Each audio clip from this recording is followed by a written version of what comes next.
وَمَن يَعْمَلْ مِثْقَالَ ذَرَّةٍ خَيْرًا يَرَهُ وَمَن يَعْمَلْ مِثْقَالَ ذَرَّةٍ شَرًّا يَرَهُ۔ ایک مثقال کے برابر بھی، ذرے کے برابر بھی جو ہے، جس نے نیکی کی اللہ کے علم میں ہے، اور جس نے برائی کی وہ بھی اللہ کے علم میں ہے۔ اللہ کہتا ہے وَكَفَى بِنَا حَاسِبِينَ، تو ہم تو بہترین حساب رکھنے والے ہیں، ہمارے حساب کے اندر کوئی کسی کی کوئی چھوٹی سے چھوٹی نیکی بھی جو ہے وہ ضائع نہیں ہوگی، وہ محفوظ ہے۔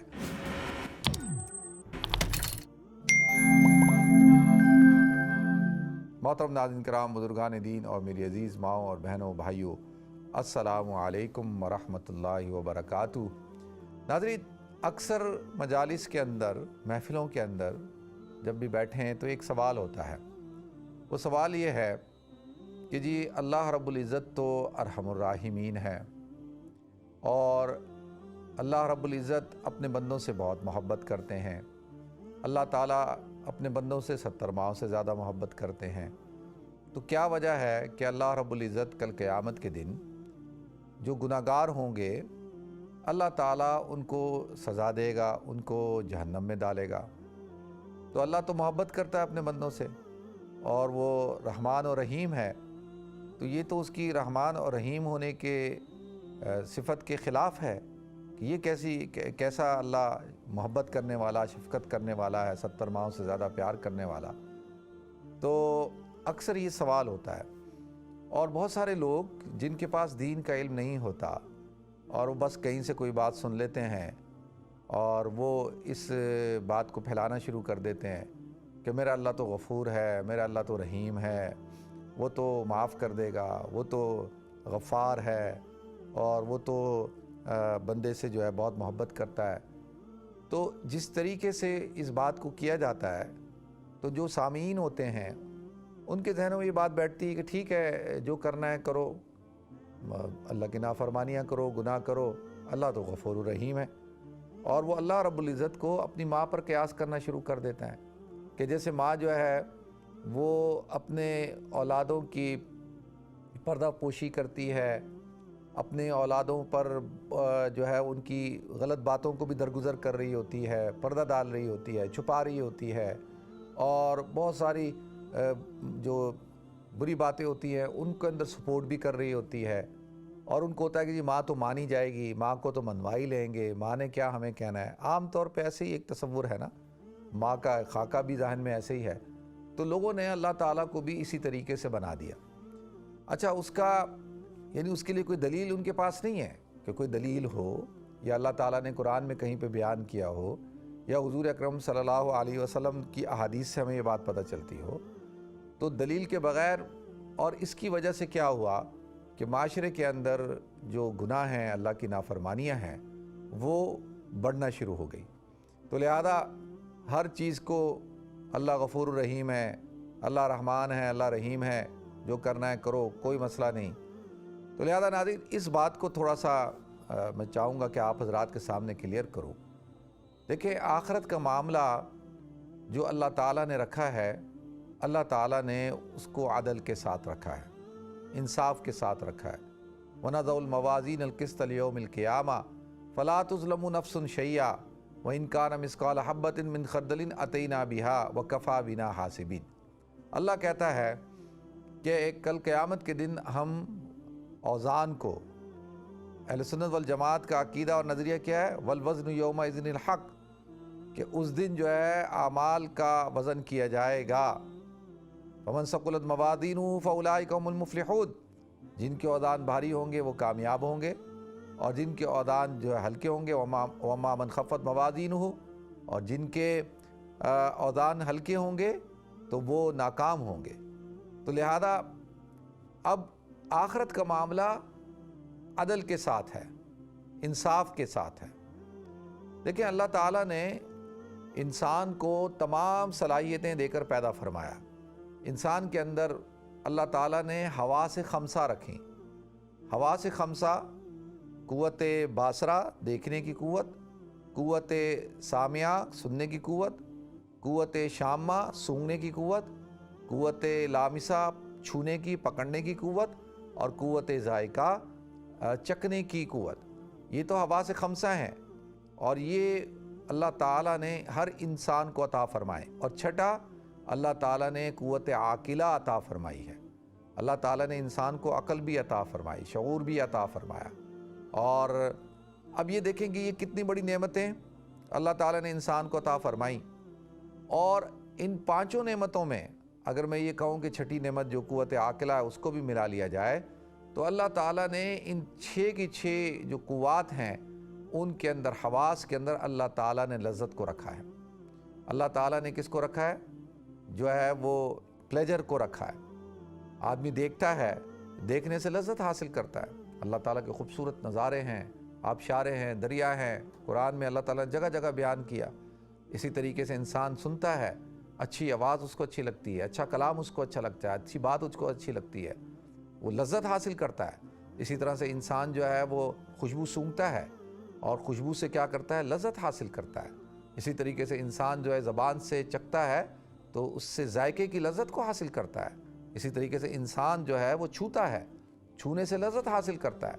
جب آپ کو کوئی چیز اچھی لگتی ہے، آپ کو کوئی چیز کے اندر اٹریکشن نظر آتی ہے تو آپ دل چاہتا ہے آپ کا کہ آپ اس کو چھوئیں، آپ اس کو ہاتھ لگانا چاہتے ہیں، آپ اس کو پکڑنا چاہتے ہیں۔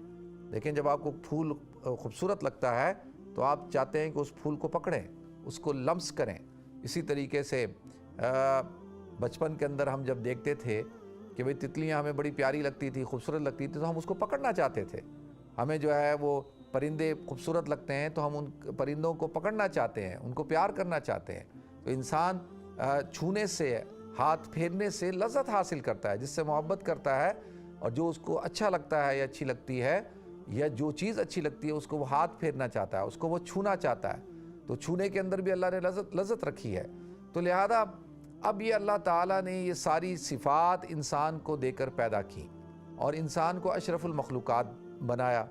اللہ تعالیٰ نے انسان کو جو ہے قرآن میں، اللہ تعالیٰ نے یہ آیت آپ حضرات نے جگہ جگہ سنی ہوگی اور ہر موقع کے اوپر اس آیت کو بیان کیا جاتا ہے، والتین والزیتون وطور سینین وہذا البلد الامین لقد خلقنا الانسان فی احسن تقویم، کہ ہم نے انسان کو احسن تقویم پر پیدا کیا، اشرف المخلوقات پیدا کیا۔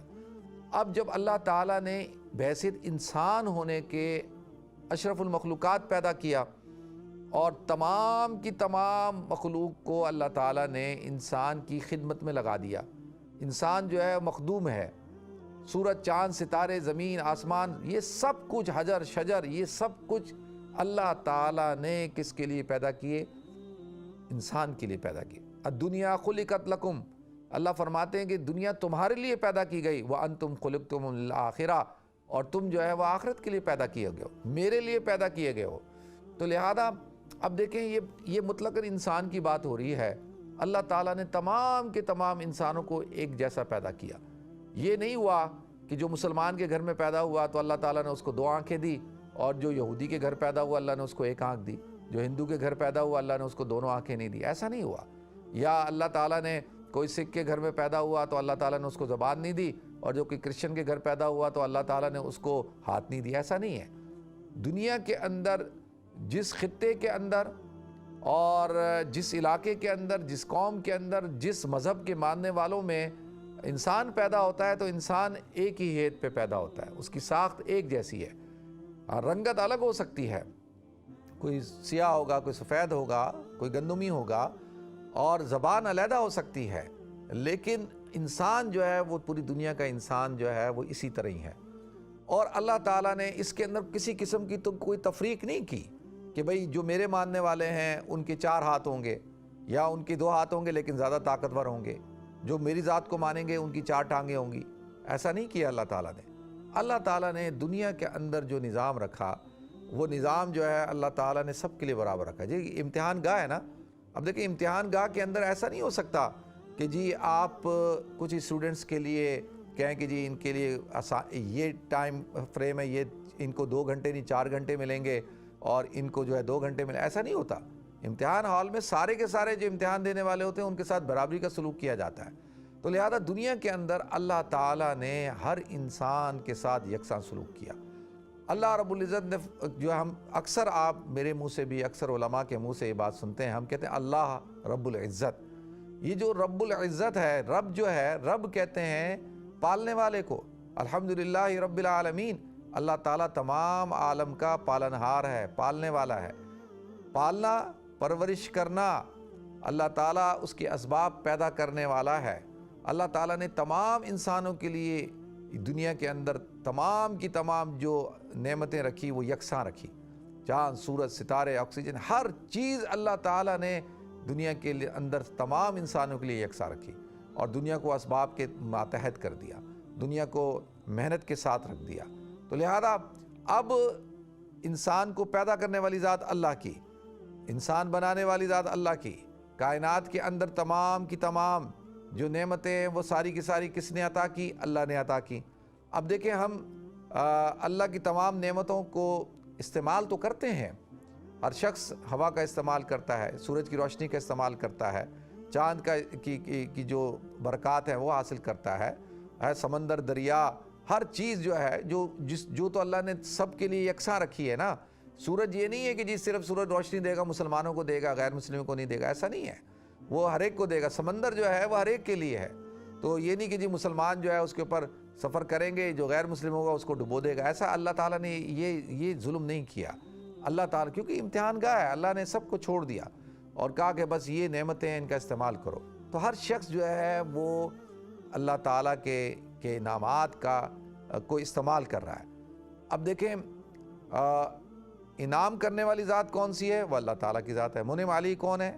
وہ جو منعم کون ہے؟ جو اللہ کی ذات ہے، جس نے انعام کیا۔ اب ہم دنیا کے اندر تمام لگژریز کو انجوائے کرتے ہیں، ہر چیز کو، انسان ہونے کو بھی انجوائے کرتے ہیں، ہر قسم کی لذت ہم حاصل کرتے ہیں۔ تو اللہ تعالیٰ اب کہتا ہے کہ ٹھیک ہے، اب تم نے کیا، اب تمہاری ذمہ داری بنتی ہے کہ تم کیا کرو؟ شکر ادا کرو۔ اللہ کہتا ہے کہ میں نے تمہیں عقل دی ہے نا، اب اس عقل کا استعمال کرو اور عقل تک مجھ تک پہنچو کہ یہ جو ساری لگژری ہے، یہ سارے جو انعامات ہیں، یہ کس نے دی ہیں؟ اب جس نے دی ہیں اس تک پہنچو، عقل کا استعمال کرو۔ دیکھیں آنکھوں کا استعمال کرو، ایک ظاہری آنکھ ہوتی ہے اور ایک باطنی آنکھ ہوتی ہے۔ جو قرآن کہتا ہے نا ختم اللہ علی قلوبہم وعلی سمعہم وعلی ابصارہم غشاوہ، کہ ان کے دلوں پر، ان کی آنکھوں پر، کانوں پر غشاوہ، پردہ چڑھا ہوا ہے۔ کیوں؟ لہم قلوب لا یفقہون بہا، ان کے پاس دل ہیں، وہ اس کو استعمال کر کے سوچتے نہیں ہیں۔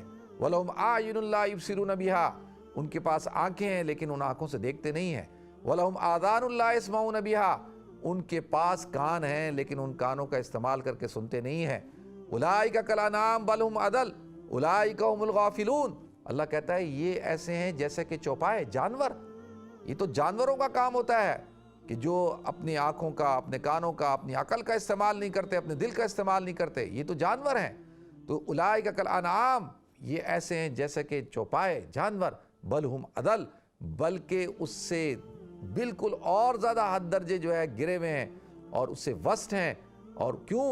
اولئک کالانعام بل ہم اضل اولئک هم الغافلون، اور یہ وہ لوگ ہیں جو غفلت کے اندر پڑے ہوئے، غافل ہیں۔ تو لہذا انعامات آپ سارے، نعمتیں ساری، لگژری ساری، آسائشیں سب استعمال کریں۔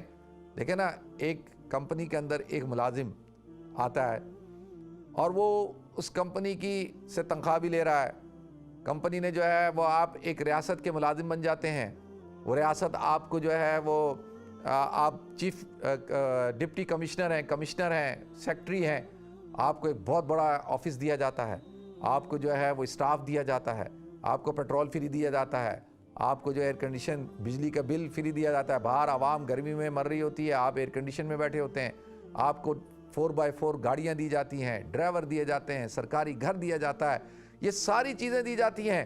اور اس کے بعد اگر آپ وفاداری نہ کریں، اس کے بعد اگر آپ اس ریاست کے ساتھ وفادار نہیں ہیں، آپ کھاتے ان کا ہیں، تنخواہیں ان سے لیتے ہیں، ملازمت ان کی کرتے ہیں، لیکن آپ کی وفاداری کسی اور ملک کے ساتھ ہے، تو اگر یہ چیز ڈسکلوز ہوتی ہے تو کیا سزا ہے؟ سزا کیا ہے مجھے بتائیں؟ اس کو کیا ڈکلیئر کیا جاتا ہے؟ اس کو باغی ڈکلیئر کیا جاتا ہے، اس کو کہا جاتا ہے کہ یہ باغی ہے۔ کیوں؟ کہ اس نے وفاداری کا حلف اٹھایا اس ریاست کے ساتھ، پھر اس ریاست کا اتنا بڑا عہدے پہ پہنچا، ریاست نے اس کی ساری ضرورتوں کو پورا کیا اور اس کی وفاداری جو ہے اس ریاست کے ساتھ نہیں ہے، تو یہ کس کا مستحق ہے؟ یہ سزا کا مستحق ہے، یہ جزا کا مستحق نہیں ہے۔ جیسی یہ بات ڈکلیئر ہوتی ہے کہ یہ شخص جو ہے وہ ٹریٹر ہے، باغی ہے، تو سارے کے سارے جو بینیفٹ وہ حاصل کر رہا ہوتا ہے وہ سارے کے سارے چھین لیے جاتے ہیں اور اس کو عبرت کا نشان بنایا جاتا ہے۔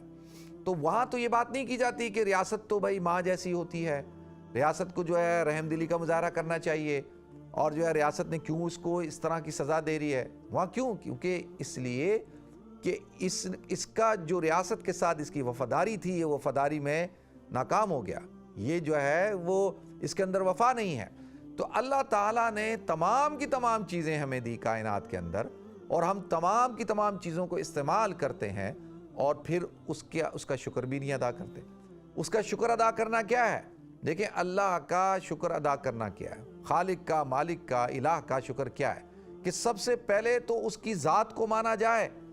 اگر ایک شخص آپ کو تنخواہ دے رہا ہے، اس نے آپ کو ملازم رکھا ہے اور وہ سارے بینیفٹ آپ کو دے رہا ہے، آپ اس کو اپنا آقا مانتے ہی نہیں ہیں، آپ اس کو باس ہی نہیں مانتے، آپ جو ہے اس کے شکر گزار ہی نہیں ہیں، آپ جو ہے وہ اس کو ڈس ریسپیکٹ کرتے ہیں، آپ اس کو مانتے ہی نہیں ہیں، تو وہ کیا کرے گا؟ وہ تو کہے گا بھائی نکلو یہاں سے، جب تم نے میرا کہنا نہیں ماننا، جب تم مجھے باس ہی نہیں مانتے تو تم میرے ملازم ہی نہیں ہو، تو پھر جاؤ یہاں سے، یہ ساری چیزیں جو تمہیں حاصل ہو رہی ہیں یہ تو میری وجہ سے ہیں، نکلو یہاں سے۔ تو آدمی برداشت کرتا ہے؟ نہیں کرتا۔ تو اللہ تعالیٰ کی تمام جو انعامات ہیں دنیا کے اندر، نعمتیں ہیں، ہم ان سب کو استعمال کرتے ہیں، سب چیزوں کو استعمال کرتے ہیں۔ عقل کو استعمال کریں، اللہ کہتا ہے عقل کو استعمال کرو۔ کیوں نہیں تم جو ہے پہچانتے کہ تمہیں کس نے پیدا کیا؟ کیوں نہیں تم پہچانتے کہ یہ ساری کی ساری چیزیں جو ہیں وہ ایک نظام کے تحت ہیں؟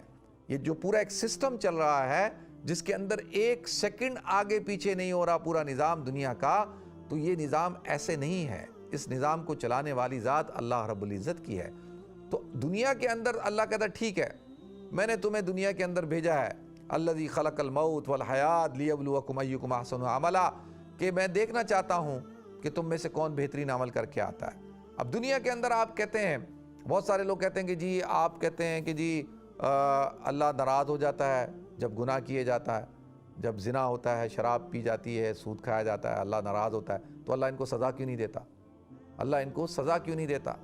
تو اب سوال اٹھتا ہے نا بھائی، لوگ کہتے ہیں کہ بھائی سزا کیوں نہیں ملتی؟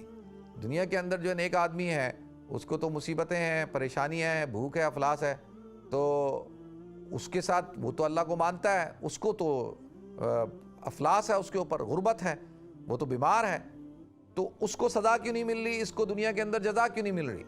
تو جیسا کہ میں نے عرض کیا ناظرین، جزا اور سزا کا تعلق معاملہ اللہ تعالیٰ نے آخرت کے اندر رکھا ہے۔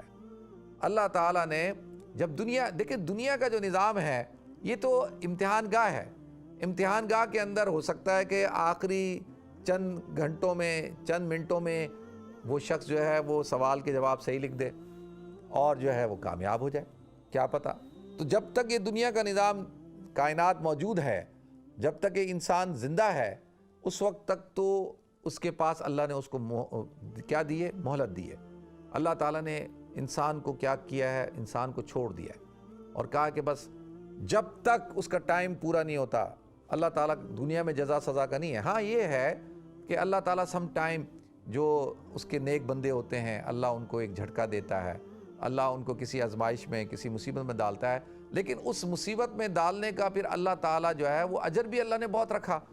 یہ نہیں رکھا کہ بھئی دنیا کے اندر اگر کسی شخص نے مصیبتیں اٹھائی ہیں تو اس کو کسی قسم کا اجر نہیں ملے گا، اس کو پھر اجر ملے گا لیکن آخرت میں ملے گا۔ یہ کیا ہے کہ وہ آخرت کے اندر فیصلہ ہوگا۔ انما یوفی الصابرون اجرهم بغیر حساب، اللہ تعالیٰ صبر کرنے والوں کو بہت بغیر حساب کے اجر عطا فرمائے گا۔ تو لہذا ناظرین، اب دنیا کے جب معاملہ ختم ہوگا، آخرت میں جب ہم جائیں گے تو آخرت کے اندر جو ہے حشر کے میدان میں اللہ تعالیٰ اوزان کو تولیں گے۔ اب یہ بات اہل سنت والجماعت کا عقیدہ ہے، قرآن سے یہ بات ثابت ہے۔ اللہ تعالیٰ نے قرآن میں وضاحت کے ساتھ اس بات کو ارشاد فرما دیا، اور وَنَضَعُ الْمَوَازِينَ الْقِسْطَ لِيَوْمِ الْقِيَامَةِ، تو اس دن اللہ تعالیٰ اوزان لگائے جائیں گے اور اعمال کو تولا جائے گا۔ فَلَا تُظْلَمُ نَفْسٌ شَيْئًا، کسی نفس کے اوپر بھی اللہ تعالیٰ ظلم نہیں کریں گے، کسی نفس کے اوپر ظلم نہیں ہوگا۔ وَإِن كَانَ مِثْقَالَ حَبَّةٍ مِّن خَرْدَلٍ أَتَيْنَا بِهَا، اگر اس نے ایک ذرہ برابر بھی نیکی کی ہوگی، ذرہ برابر بھی۔ اسی طریقے سے اس نے فَمَن يَعْمَلْ مِثْقَالَ ذَرَّةٍ خَيْرًا يَرَهُ وَمَن يَعْمَلْ مِثْقَالَ ذَرَّةٍ شَرًّا يَرَهُ، کہ جو ایک مثقال کے برابر بھی، ذرے کے برابر بھی جو ہے جس نے نیکی کی اللہ کے علم میں ہے، اور جس نے برائی کی وہ بھی اللہ کے علم میں ہے۔ اللہ کہتا ہے وَقَفَا بِنَا حَاسِبِينَ، تو ہم تو بہترین حساب رکھنے والے ہیں، ہمارے حساب کے اندر کوئی کسی کی کوئی چھوٹی سے چھوٹی نیکی بھی جو ہے وہ ضائع نہیں ہوگی، وہ محفوظ ہے۔ تو لہذا آخرت کا معاملہ جو ہے ناظرین وہ کس کے ساتھ ہے؟ وہ عدل کے ساتھ ہے، وہ انصاف کے ساتھ ہے۔ اور عدل اور انصاف کا تقاضا کیا ہے؟ عدل اور انصاف کا تقاضا یہ ہے، دنیا کے اندر دستور کیا ہوتا ہے؟ ایک ظالم ہے، ایک مظلوم ہے، تو کیا جج جو ہے وہ ظالم آتا ہے، اس نے قتل کیا کسی کے باپ کو، کسی نے ظالم نے ریپ کیا کسی خاتون کا، کسی عورت کو اس نے قتل کر دیا، اور وہ کسی کو ڈاکہ ڈالا، اس کے مال کو لوٹ لیا، یا اور کوئی جرم کیا، اب وہ کیا جج کے سامنے آ کر کھڑا ہو اور رونا شروع کر دے اور کہے کہ جی میرے ساتھ ظلم نہ کریں جج صاحب؟ تو وہ کیا کہے گا؟ جج کہے گا اچھا، کہتے ہیں نا وہ قانون اندھا ہوتا ہے، وہ اندھا کا مطلب یہ ہوتا ہے کہ وہ پھر یہ نہیں دیکھتا، اس کے آنسو دیکھتا ہے اس وقت، وہ کہتا ہے کہ تم نے اس شخص کے ساتھ ظلم کیا ہے، اس کے بچوں کو تم نے یتیم کیا، اس کے مال کو تم نے لوٹا، اس کی عزت کو تم نے لوٹا، تو ابھی تمہارے ساتھ جو ہے وہ کیا ہوگا؟ اب لوگ کھڑے ہوئے ہوں، لوگ دیکھیں گے جی وہ تو بیچارہ رو رہا ہے جی، اور وہ تو اس کے تو آنسو نکل رہے ہیں، تو کیا کرو جی اس کو معاف کر دو۔ تو کیا انصاف کا تقاضا کیا ہے؟ کہ معاف کیا جائے گا؟ قانون کیا معاف کرے گا اس کو؟ ایسے تو سارے جو ہے وہ قتل کر کے آئیں گے، لوٹ مار کر کے آئیں گے، اور ظلم کر کے آئیں گے، اور جرم کر کے آئیں گے، اور آ کر کہیں گے جی ہمیں معاف کر دو۔ تو لہذا دنیا کا نظام جب جزا اور سزا کے بغیر نہیں چل سکتا، اور دیکھیں جن معاشروں کے اندر جزا اور سزا نہ ہو وہ معاشرے تباہ و برباد ہو جاتے ہیں۔ جن معاشروں کے اندر جو ہے طاقتور کو قانون کے دائرے میں نہ لایا جائے وہ معاشرہ تباہ و برباد ہو جاتا ہے۔ اور اللہ تعالیٰ کیا تو وہ اللہ کہتا ہے مالک یوم الدین، میں تو یوم الدین کا مالک ہوں، اس دن جو ہے کسی کے اوپر ذرہ برابر ظلم نہیں ہوگا۔ وَلَا تَحْسِبَنَّ اللَّهَ غَافِلًا عَمَّا يَعْمَلُ الظَّالِمُونَ، کہ جن لوگوں نے ظلم کیا ہے وہ یہ نہ سوچیں کہ اللہ غافل ہے۔ دنیا کے اندر آپ نے قتل کیا، آپ بچ گئے، آپ نے کرپشن کی، آپ بچ گئے، آپ نے جو ہے جج خرید لیا، آپ نے جو ہے کسی کے ساتھ زیادتی کی، آپ بچ گئے، آپ نے کسی کے اوپر ظلم کیا، آپ نہیں پکڑے گئے۔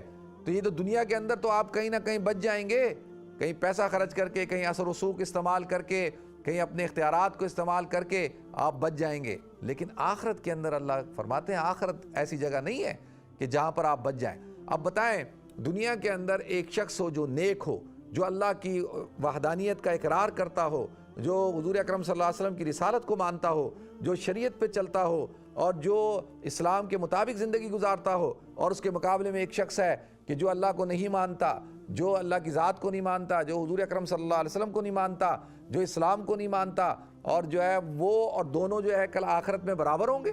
کیا وہ دونوں ایک ساتھ کھڑے ہوں گے؟ اور پھر وہ جو شخص کہے گا اللہ تو رحمان اور رحیم ہے، تو اللہ کہے گا اچھا آج تجھے نظر آ رہا ہے کہ میں رحمان اور رحیم ہوں، لیکن دنیا کے اندر تو نے مجھے نہیں مانا، دنیا کے اندر تو میرے حکموں کی خلاف ورزی کرتا رہا، اور اب آ کے کہتا ہے کہ جی مجھے معاف کر دو۔ تو لہذا یہ عدل کے خلاف ہے، اور عدل کا تقاضا یہ ہے کہ آخرت کے اندر بالکل 100% جو ہے انصاف ہو، اور جزا اور سزا کا معاملہ جو ہے مکمل ہو۔ دنیا کے اندر جو لوگ بچ گئے ان کے لیے آخرت کا ہونا بہت ضروری ہے۔ تو لہذا یہ ناظرین تھوڑا سا ایک کانسیپٹ تھا، میں نے سوچا کیوں نہ اس کو کلیئر کیا جائے۔ اللہ تعالیٰ مجھے آپ کو ہم سب کو عمل کرنے کی توفیق عطا فرمائے۔ وآخر دعوانا الحمدللہ رب العالمین۔